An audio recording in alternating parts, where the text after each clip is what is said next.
Hi, my name is Liliana Vera, and today I will be doing the role play project with Jada Underwood. Perfect. Hi, I'm Jada Underwood, and I will be doing the role play project with Lily and Vera, and this is for Module 8. Thank you. Welcome, how are you? It's good to meet you. Hi, I'm good. Thank you.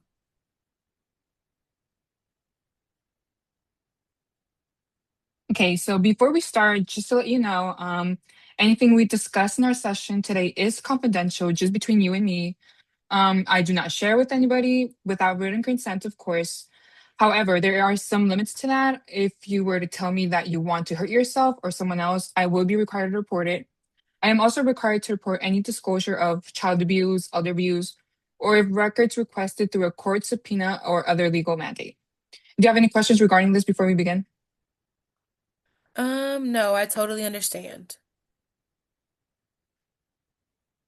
Okay, so why don't you tell me a little bit about what brings you to counseling today? Yeah, I've been struggling with a lot of anger lately. I get very irritated very easily, especially when people in my family, especially with people in my family. But I begin to feel a little guilty about it after I snap on them. And I just don't understand why these feelings are coming, and I'm acting this way. Okay, thank you for sharing that. Sometimes emotions can be hard to control. Anger gets built up by stress or frustration, and oftentimes gets unexpressed by a long time. Anger is the emotion we tend to notice first, but underneath it can be feelings like hurt, pressure, or being overwhelmed. Part of what we'll do together is slow those moments down and help you become more aware of where you are experiencing emotionally and physically before the anger reaches a breaking point. Okay, that sounds good. I don't know why I get like this. Sometimes it feels like something builds up inside of me, and even something small, it just makes me explode. And so I'm definitely ready to get to that point. Can you give me an example of a situation you had where you felt angry? Yeah, so earlier this week, I had a hard time at work. It was just a long day, and I began to have a headache towards the end of the day. I was over the whole day already, and when I got home, it was just a huge wave of too much. It was loud, and all I wanted to do was take a shower and go rest.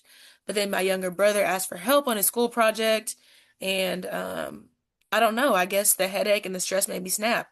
I yelled at him for bothering me, and I just walked away after that. Okay, thank you for explaining that. During that time, what did you notice happening inside of you emotionally and physically? There were a couple of things. I remember my head pounding.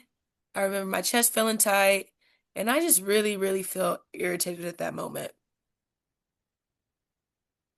And as you're talking about these feelings right now, do you notice any of those sensations coming up? Yeah, I actually feel a bit of them. I sort of feel like my chest is tightening up a little bit as we talk about it. Okay.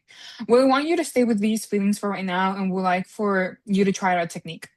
This technique is called the empty chair technique. If we were in person, I would pull up a chair, but since this is a virtual meeting, let's just imagine an empty chair in front of you, okay? So for this exercise, I would like you to imagine your little brother in front of you. Take a moment and picture him there. It may be a little awkward at first, but let's give it a try. Okay, sounds good. Okay. Now I want you to speak to him directly. Say what you're feeling in the moment. You come home from work and he asks you for help. Try to speak to him as if he were sitting in front of you. Okay, well, I just got out of work and I was exhausted. I felt like I couldn't handle anything. Um, and so when you asked me for help on your homework, I felt like that was too much for me. Good, yeah. Stay with the feeling and you can keep talking to him. And I know you didn't mean to make me angry, but you asking me for help made me feel so overwhelmed and frustrated. I felt like you didn't notice that I was stressed. As you are explaining this to him, what are you feeling and noticing happening inside of you? Um, my chest feels tight again, and I'm starting to feel sort of frustrated again, but also sad, honestly. Can you also tell your brother about the sadness? Why don't you try speaking to about this feeling towards him? I was not trying to hurt your feelings. I think all I needed was some space or time to get home and kind of decompress and just rest. I just needed some time to calm down before I helped anyone. I was overwhelmed and I took it out on you. Good. What do you think your brother would say to your explanation? To be honest, I think he would understand. He's always been pretty caring, and I don't think he meant to bother me in that moment. That sounds like an important realization about him and the situation. If you stay with this perspective, what do you think he would say to you? Hmm. I guess that he was sorry and he didn't mean to add more pressure than I was already facing for the day. And hearing this imagined response, what would you want to say back to him? I would just tell him it's okay, that I shouldn't have snapped on him and yelled at him the way I did, that I just needed some time alone, honestly. Good. With this new insight, what do you think might you do differently next time a situation like this one sort of presented itself? A time when you're feeling overwhelmed. I think I would just tell him I needed a break, and be capable of taking that time to cool off and not snap on him. That sounds like an important awareness. You notice that you have a choice to make different decisions before anger builds up. What does it feel like now that you know you can ask for a break instead of getting angry? It feels like a sense of relief, I guess. Like I actually have control and I don't have to wait until I explode. So, in the moment that you come home tired and stressed, what might you say differently to your brother? Um, Probably something to the sort of, can you just give me a minute to settle down? Let me put my things down, and it's been a long day at work. I'm a little tired, a little overwhelmed from work, and I just need a little time to get my mind right, and some more time to be alone for right now. That's good. Yeah. That awareness of what you need at the moment is an important part of what we work today. As we end the session, what are you going to take away from today?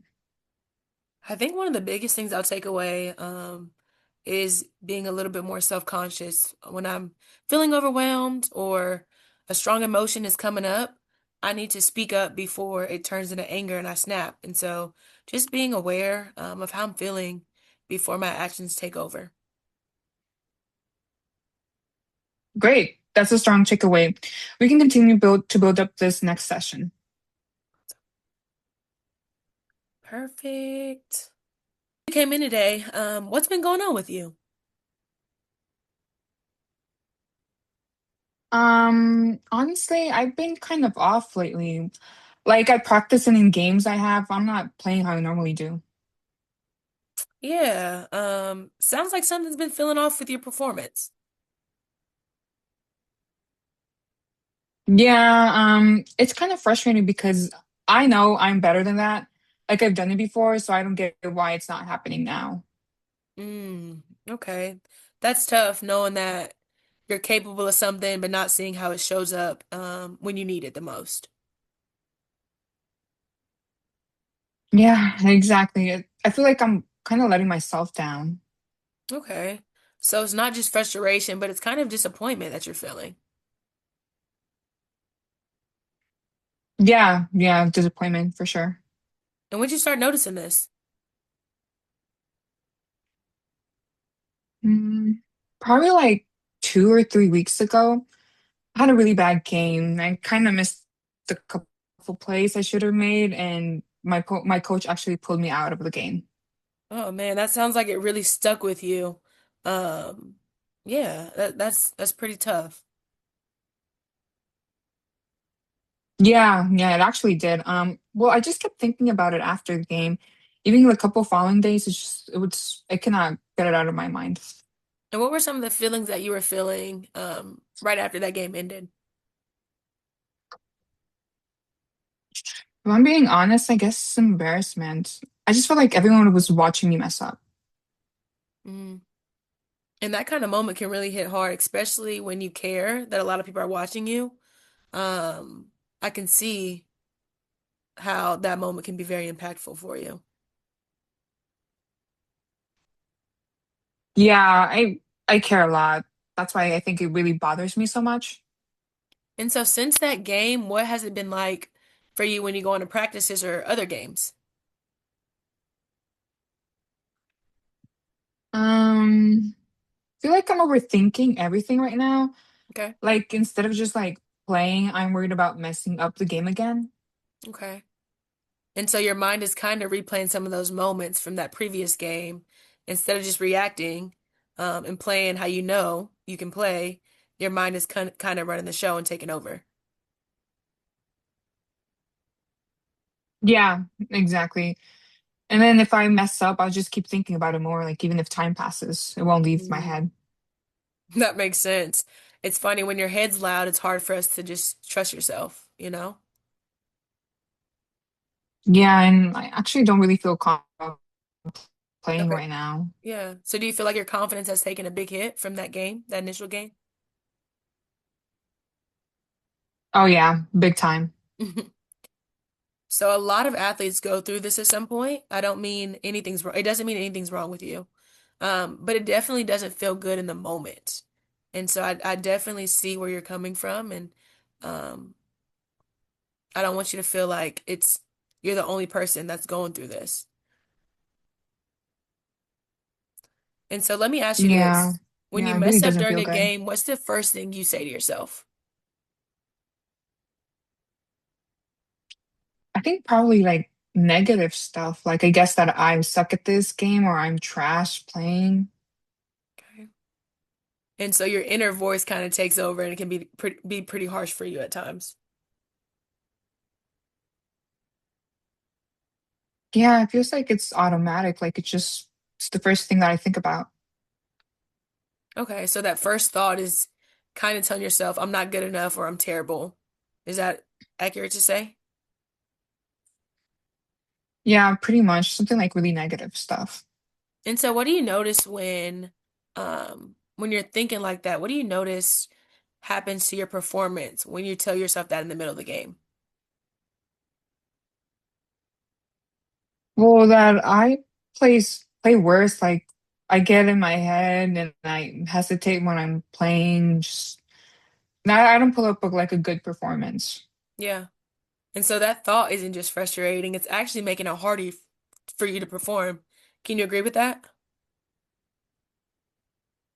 Yeah, yeah, it makes it harder. Okay. So let's check that thought for a second, not to sugarcoat anything, but let's just be real about it. What makes you feel like I suck is the truth? It's like I've been messing up plays I usually make, like even the simple stuff. Okay, so recent mistakes make that feel real. Is there anything else or just those recent mistakes? Not really. It's just it feels like enough. Okay. So let's look at the other side. What would your coach say about you overall? He's really positive. I guess he'd probably say something like I'm solid, like I usually do my job. Okay, and what would your teammates say? They do trust me. They pass me the ball, and I guess that really says something about them. Okay. So on one side, there's a rough stretch that you see yourself in, but on the other side, you got a track record of being reliable and trusted, correct? Yeah, I guess that's correct. Okay, so if one of your teammates had a bad game and said, I suck, what would you tell them? I guess something positive. Like I tell them to like chill, and it's just like it's one game. It happens. And so have you noticed that we're usually better at supporting other people than ourselves?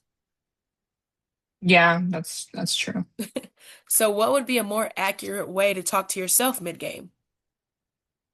I guess that I messed up that one play, but like I'm still a good player. There you go. That's solid. That keeps you in the game instead of taking you out mentally. And so next, t when you mess up next time during a game, what do you want to say to yourself in the moment? Probably just like next play, it would be good, and just move on from it.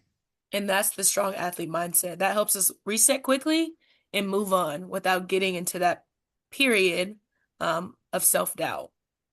And so at the start of today, how much were you believing I suck? Like 1 to 10.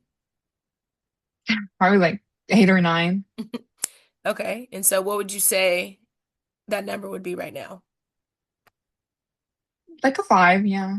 Okay, and that's a pretty big shift from just slowing things down and looking at it differently.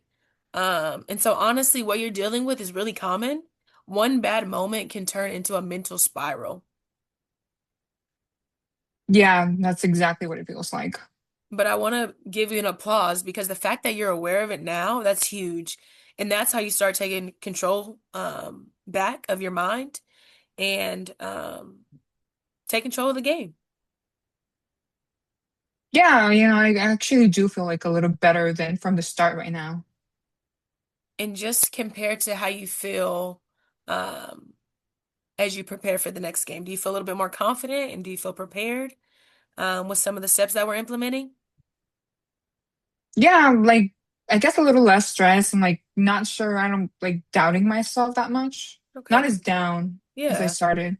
that's a strong step forward. And so we can keep building on this. And you really did some solid work today. I'm proud of you, and I can't wait to hear how the next game goes. Right. Thank you so Thank much. you.